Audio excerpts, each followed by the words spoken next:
Praise the lord. దేవుని నామానికి మహిమ కలుగును గాక. ఈరోజు మార్చి 29, 2026 బైబిల్ చదివారా? నేనైతే ఈరోజు హోషేయ గ్రంథము 1, 2, 3 అధ్యాయాలు చదవడానికి దేవుడు సహాయం చేశాడు.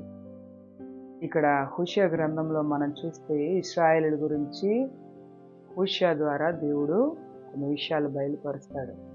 హోషేయకి దేవుడు ఏం చెప్పాడో, ఎలాగుండమని చెప్పాడో, హోషేయ అలాగా ఉండడానికి ఇష్టపడి తన జీవితాన్ని అలా మలుచుకుంటాడు.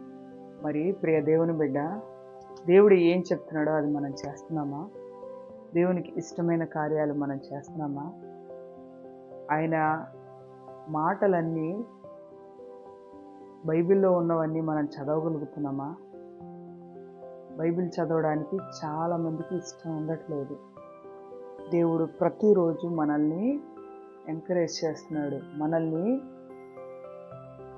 హెచ్చరిస్తున్నాడు. ఏమనంటే ఆయన వాక్యాన్ని చదివి అర్థం చేసుకోవాలని ఆయన మనల్ని హెచ్చరిస్తున్నాడు. ఎన్నిసార్లు హెచ్చరించినా వాక్యం చదవడానికి ఇష్టపడని వాళ్ళు ఒక్కసారి ఆయన సన్నిధిలో కూర్చొని ఆలోచించు. దేవుని మాటలే నువ్వు చదవడానికి ఇష్టపడలేనప్పుడు దేవుడికి ఇష్టంగా ఎలా బ్రతుకుతావు? మరి దేవునికి ఇష్టంగా బ్రతుకుదామా? దేవుడు ఏది చెప్తే అది చేద్దామా?